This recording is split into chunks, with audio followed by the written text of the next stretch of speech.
ക്ലാസ്സിൻ്റെ പുതിയ വീഡിയോയിലേക്ക് എല്ലാവർക്കും സ്വാഗതം.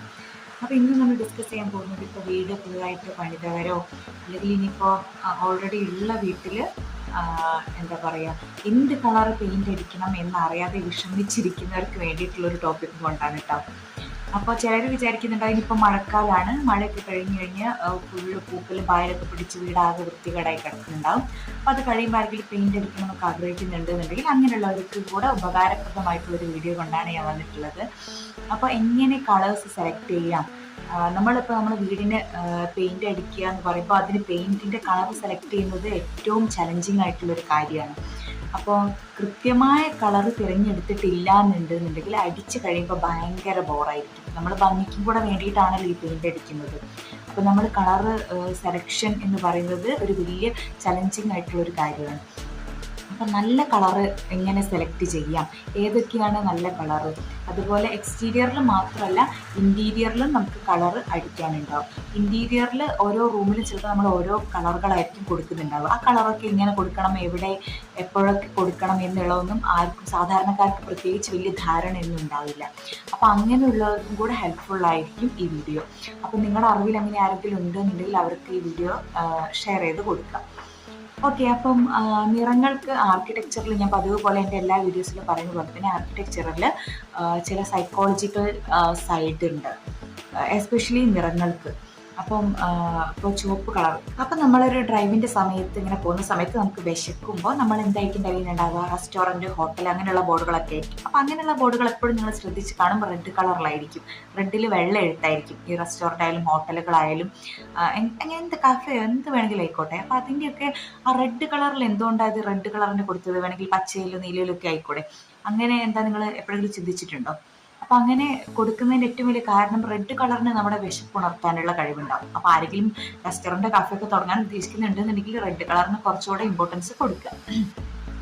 ഇനിയിപ്പോൾ നമ്മൾ വീടിൻ്റെ കേസിലോട്ട് വരികയാണെന്നുണ്ടെങ്കിൽ തന്നെ വീട്ടിൽ എപ്പോഴും നിങ്ങളറിയാലോ എത്രയോ പൈസ കൊടുത്തിട്ടായിരിക്കും ചിലവഴിച്ചിട്ടായിരിക്കും നമ്മൾ വീടിന് പെയിൻ്റ് അടിക്കുന്നുണ്ടാവുക. അപ്പോൾ ഒരുപാട് പൈസ ഉള്ളവരെന്താ ചെയ്യുക, കോടിക്കണക്കിന് രൂപ മുടക്കി വീട് വെച്ച് അവർ പെയിൻ്റ് അടിക്കാൻ വേണ്ടിയിട്ട് പെയിൻറ് സ്പെഷ്യലിസ്റ്റിനെ, നമുക്ക് ഐ സ്പെഷ്യലിസ്റ്റ്, സ്കിൻ സ്പെഷ്യലിസ്റ്റ് എന്നൊക്കെ പറയുന്ന പോലെ പെയിൻറ്റിന് സ്പെഷ്യലിസ്റ്റുകളുണ്ട്. അവർ നമുക്ക് കളർ ചൂസ് ചെയ്ത് പറഞ്ഞു തരും. അപ്പോൾ അവർ കളർ ചൂസ് ചെയ്ത് പറഞ്ഞു തരും. എങ്ങനെയാണെന്ന് വെച്ചാൽ ബാംഗ്ലൂരിൽ നിന്നൊക്കെ വലിയ ആർക്കിടെക്ട്സ് ഒക്കെ ആയിരിക്കും വരുന്നുണ്ടാവുക. അപ്പോൾ അവരെ നമ്മൾ വിളിച്ച് വരുത്തി അവർ ജസ്റ്റ് ഇന്ന കളർ ഇന്ന കോഡ് പറഞ്ഞിട്ട് അവർ ജസ്റ്റ് ഇന്ന സ്ഥലത്ത് എന്ന് പറഞ്ഞിട്ട് മാർക്ക് ചെയ്തിട്ട് അവർ പോകും. ലക്ഷങ്ങളാണ് അവർ വന്ന് പറഞ്ഞു തരുന്നു പോകുന്നതിന് അവർ വാങ്ങിക്കുന്നത്.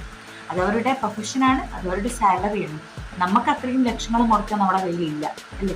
അപ്പം നമ്മൾ എന്ത് ചെയ്യണം, ആ ലക്ഷ്യങ്ങൾ ഇവിടെ നമ്മൾ ലാഭിക്കാൻ പോവുകയാണ്.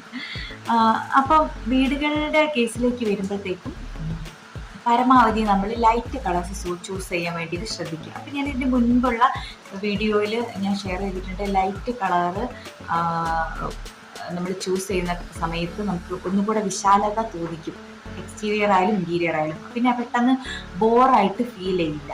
കടുത്ത കളറുകൾ സെലക്ട് ചെയ്യുമ്പോഴാണ് നമ്മൾ അത്രയും സൂക്ഷിക്കേണ്ടത്. കടുത്ത കളറുകൾ എന്ന് പറയുമ്പോൾ ഇപ്പോൾ നമ്മൾ കരിഞ്ഞ പച്ച, കരിഞ്ഞ നീല, നല്ല കണ്ണ് കുത്തുന്ന ചോപ്പ്, അങ്ങനെയൊക്കെയുള്ള പല കളറുകളുണ്ട്. അപ്പം അങ്ങനെയുള്ള കളറുകൾ ഹാൻഡിൽ ചെയ്യുമ്പോൾ വളരെ കെയർ ചെയ്യണം. വളരെ കെയർ ചെയ്തിട്ട് മാത്രമേ കൊടുക്കാവൂ. നല്ല കൃത്യമായിട്ട് കൊടുത്തിട്ടുണ്ട് എന്നുണ്ടെങ്കിൽ അത്രയും ഭംഗിയിൽ നമുക്ക് ഔട്ട്പുട്ട് കിട്ടുന്ന വേറെ കളേഴ്സും പെയിൻറ്റുകളൊന്നും ഉണ്ടാവില്ല കേട്ടോ. അത്രയും കൃത്യമായിട്ട് അത് കൈകാര്യം ചെയ്യാൻ നമുക്ക് അറിയണം.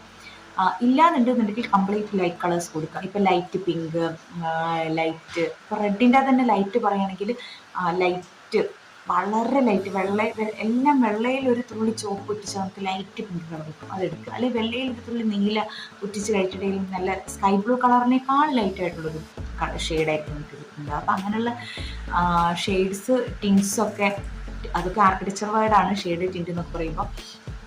നമ്മൾ വെള്ളയിൽ എല്ലാം ഒരു ലൈറ്റ്, ഏതെങ്കിലും ഒരു കരിഞ്ഞ കളർ ഒരു തുള്ളി ഇട്ടിച്ച് കഴിയുമ്പോഴത്തേക്കും കിട്ടുന്ന ഔട്ട്പുട്ട് കളറുകൾ യൂസ് ചെയ്യാൻ വേണ്ടി ശ്രമിക്കുക. അതാകുമ്പോൾ നമുക്ക് അത്രയും ബോറായിട്ടുണ്ടാവില്ല.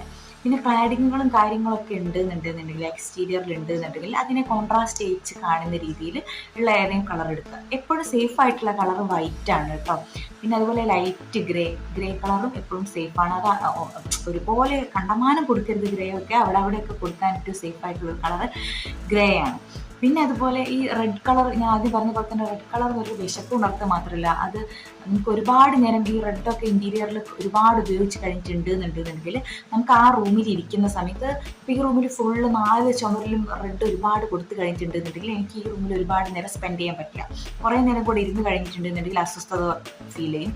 പിന്നെയും കുറേ നേരം കൂടെ ഇരുന്ന് കഴിഞ്ഞിട്ടുണ്ടെങ്കിൽ തലവേദന വരും. അത് എനിക്കെന്നല്ല, മനുഷ്യന്മാർക്കൊക്കെ അങ്ങനെ തന്നെയാണ്. സംശയം ഉണ്ടെങ്കിൽ നിങ്ങളൊന്ന് പരീക്ഷിച്ച് നോക്കിക്കോളും. പിന്നെ അതുപോലെ തന്നെ കംപ്ലീറ്റ് ബ്ലാക്ക് കൊടുത്ത് ഫുൾ ഇരുടാക്കി എന്ന് വിചാരിക്കുക. ഇപ്പോൾ സ്റ്റുഡിയോക്കകത്ത് തന്നെയാണെന്നുണ്ടെങ്കിൽ സ്റ്റുഡിയോക്കകത്തൊക്കെ പോകുമ്പോഴത്തേക്കും കുറേ നേരം ആ സ്റ്റുഡിയോക്കകത്ത് ഇരിക്കുമ്പോഴത്തേക്കും എനിക്ക് വല്ലാതെ ഇടുങ്ങിയ ഒരു ഫീല് വരും. അതുകൊണ്ട് തന്നെ നമ്മൾ എന്ത് ചെയ്യുക, നമുക്ക് അതിൻ്റെ അകത്ത് ഇരിക്കുമ്പോഴത്തേക്കും വല്ലാത്തൊരു പേടിയും ഭയമൊക്കെ വരും, ഫുള്ള് കറുപ്പ് കളർ കൊടുത്തിട്ടുണ്ട് എന്നുണ്ടെങ്കിൽ. അതുപോലെ തന്നെയാണ് നമ്മൾ കരിഞ്ഞ കളറുകൾ, ഇപ്പോൾ കരിഞ്ഞ നീല, കരിഞ്ഞ പച്ച അങ്ങനെയുള്ളതൊക്കെ കൊടുക്കുമ്പോഴത്തേക്കും അവിടെ കൊടുക്കാം. ചില വാളുകൾ ഹൈലൈറ്റ് ചെയ്യാൻ വേണ്ടിയിട്ട് നമുക്ക് കൊടുക്കാം. ഇപ്പോൾ ലിവിങ് ഏരിയ, അതായത് നമ്മുടെ സ്വീകരണ മുറി, സിറ്റ് ഔട്ടിൽ നിന്ന് നേരെ കയറി നമ്മൾ സ്വീകരണ മുറിയിലേക്കായിരിക്കും വരുന്നുണ്ടാവുക. അപ്പോൾ സ്വീകരണ മുറിയിലേക്ക് കയറി ചെല്ലുമ്പം നമ്മൾ സോഫ ഉണ്ടാവും, ചിലപ്പോൾ അവിടെ TV ഉണ്ടാവും, ടീപ്പോയി ഉണ്ടാവും, ചിലപ്പോൾ അവിടെ കാർപ്പറ്റ് ഉണ്ടാവും, എല്ലാ കാര്യങ്ങളും ഉണ്ടാവും അല്ലേ. നിങ്ങൾക്ക് തന്നെ സങ്കല്പിക്കാൻ പറ്റുന്നതേ ഉള്ളൂ. ആദ്യം കാണുന്ന ചുമരിൽ ചിലപ്പോൾ നമ്മൾ എന്തെങ്കിലും ഹൈലൈറ്റ് ചെയ്യിക്കാൻ വേണ്ടിയിട്ട് എന്തെങ്കിലും ചിത്രങ്ങളോ എന്തെങ്കിലും ഫോട്ടോസോ കാര്യങ്ങളൊക്കെ കൊടുത്തിട്ടുണ്ടാവും. അപ്പം അങ്ങനെയുള്ള വാളുകൾ എന്ത് ചെയ്യുക, നമ്മൾ സെലക്ട് ചെയ്യുക ഈ കരിഞ്ഞ കളറൊക്കെ കൊടുക്കാൻ വേണ്ടി. അല്ലാതെ 4 പുറം നമ്മൾ എന്ത് ചെയ്യരുത്, കരിഞ്ഞ കളർ കൊടുക്കാൻ പാടില്ല, അതായത് ഡാർക്ക് കളർ കൊടുക്കാൻ പാടില്ല. ഏതെങ്കിലും ഒരു വാളിൽ ഹൈലൈറ്റ് ചെയ്ത് കൊടുക്കുക. ബാക്കിയെല്ലാം വാളിലും അതിനെ കോൺട്രാസ്റ്റ് ചെയ്യിക്കുന്ന കളറുകൾ കൊടുക്കുക. പരമാവധി വെള്ളം തന്നെ കൊടുക്കുന്നതാണ് ഏറ്റവും സേഫ്. പിന്നെ അതുപോലെ നമ്മൾ കുട്ടികളുടെ റൂം, കിഡ്സ് റൂം നമ്മൾ ഡിസൈൻ ചെയ്യുന്ന സമയത്ത്, പെയിന്റ് കൊടുക്കുന്ന സമയത്ത്, മക്കളല്ലേ, അവർക്ക് എല്ലാ കളറുകളും ഇഷ്ടമാണ്. പൊതുവേ പെൺകുട്ടികളുടെ കളറ് റെഡും പിങ്കും, അതുപോലെ ആൺകുട്ടികൾക്ക് നമ്മൾ നീലയും ബ്ലൂ ആണ് കൊടുക്കുന്നുണ്ടാവുക. അപ്പോൾ ആൺകുട്ടികൾ മാത്രമുള്ള വീടാണെന്നുണ്ടെങ്കിൽ കുട്ടികളുടെ റൂമിൽ നമ്മൾ ബ്ലൂ കൂടുതലായിട്ട് യൂസ് ചെയ്യാൻ വേണ്ടി ശ്രദ്ധിക്കുക. ഇപ്പോൾ നീലയുടെ തന്നെ പല മോണോക്രോമാറ്റിക് കളർ സ്കീം എന്നാണ് പറയുക. അതായത് ഒരു കളർ തന്നെ പല കരിഞ്ഞ നീല, ഇളം നീല, പിന്നെ ലൈറ്റ് നീല, അങ്ങനെ സാധാരണ നീല, അങ്ങനെ നീലയുടെ തന്നെ പല ഷെയ്ഡ്സും ടിൻസൊക്കെ യൂസ് ചെയ്തിട്ട് റൂം ഫുള്ള് ചെയ്യാം. പിന്നെ പെൺകുട്ടികളാണെന്നുണ്ടെങ്കിൽ റെഡ്, പിങ്ക് അങ്ങനെയുള്ള സംഭവങ്ങളൊക്കെ യൂസ് ചെയ്തിട്ട് ചെയ്യാം. കുട്ടികളുടെ റൂമിൽ എപ്പോഴും കളർഫുൾ ആയിട്ട് ചെയ്യണം. അവർ കുട്ടികളാണ്, അവർക്ക് അവരുടെ ബ്രെയിൻ ഡെവലപ്പ് ചെയ്ത് വരുന്നേ ഉള്ളൂ. അപ്പോൾ അതുകൊണ്ട് അവർക്ക് അതിനകത്ത് ഒരുപാട് നേരം ചിലവഴിച്ചെന്ന് വിചാരിച്ച് ബുദ്ധിമുട്ടൊന്നും ഉണ്ടാവില്ല. പിന്നെ പാർക്ക് ഏരിയയും അതുപോലെ പ്ലേ ഏരിയയൊക്കെ നിങ്ങൾ ശ്രദ്ധിച്ചിട്ടുണ്ടാകും, ഫുള്ള് കളർഫുൾ ആയിട്ടായിരിക്കും അവർ അവിടെ പെയിന്റ് ചെയ്തിട്ടുണ്ടാവുക. കാരണം അത് കുട്ടികളെ അട്രാക്ട് ചെയ്യിക്കാൻ വേണ്ടിയിട്ടാണ്. പിന്നെ നമ്മൾ വളരെ കുറച്ച് സമയം മാത്രം ചിലവഴിക്കുന്ന ചില സ്ഥലങ്ങളുണ്ടാകും, അവിടെ വേണമെങ്കിൽ നമുക്ക് കളർഫുൾ ആയിട്ട് ചെയ്യാം. കാരണം നമ്മൾ ഇപ്പോൾ ഈ പറഞ്ഞ പോലെ നമ്മൾ റെസ്റ്റോറൻറ്റിൽ ഭക്ഷണം കഴിക്കാൻ പോകുന്നു, നമ്മളവിടെ പോയിട്ട് നമ്മൾ ദിവസം മുഴുവൻ നമ്മളവിടെ സ്പെൻഡ് ചെയ്യുന്നില്ല, 1-2 മണിക്കൂർ അവിടെ പോയി ഇരുന്ന് ഭക്ഷണം കഴിച്ച് ഇങ്ങോട്ട് നീച്ച് പോരുകയാണ് ചെയ്യുന്നത്. അപ്പം അവിടെ എന്ത് കളർ പെയിന്റ് അടിച്ചാലും അത് എന്താ പറയുക, ഒരുപാട് നമ്മളെ ഇറിറ്റേറ്റ് ചെയ്യിക്കുകയോ അങ്ങനെയൊന്നും ചെയ്യില്ല. നമ്മൾ വളരെ കുറച്ച് സമയമല്ലേ അവിടെ സ്പെൻഡ് ചെയ്യുന്നുള്ളൂ. പക്ഷെ നമ്മൾ ഒരുപാട് നേരം സ്പെൻഡ് ചെയ്യുന്ന കുറേ സ്പേസസ് ഉണ്ട്. ബെഡ്റൂം, അതുപോലെ നമ്മുടെ ലിവിങ് ഏരിയ, നമ്മുടെ സിറ്റ് ഔട്ട്, അങ്ങനെയുള്ള കുറേ സ്പേസസ് ഉണ്ട്. അപ്പം അങ്ങനെയുള്ള സ്പേസസിന് വേണ്ടിയിട്ട് നമ്മൾ എന്ത് ചെയ്യുക, എപ്പോഴും ലൈറ്റ് കളേഴ്സ് ചൂസ് ചെയ്യാൻ വേണ്ടിയിട്ട് എടുക്കുക.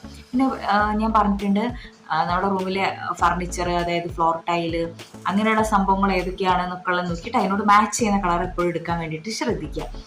പിന്നെ കരിഞ്ഞ പച്ചയാണ് ഒരു വാളിൽ കൊടുക്കുന്നുണ്ടെന്നുണ്ടെങ്കിൽ അടുത്ത വാളിൽ നല്ല ലൈറ്റ് മഞ്ഞ കൊടുത്തിട്ടുണ്ടെന്നുണ്ടെങ്കിൽ ഒരു കളർ ലൈറ്റ് മഞ്ഞയാണ്, മറ്റേത് കരിഞ്ഞ പച്ചയാണ്. ഒന്ന് ലൈറ്റാണ്, മറ്റേത് ഡാർക്കാണ്. അപ്പോൾ അതിന് അത്രയും പ്രശ്നം വരില്ല.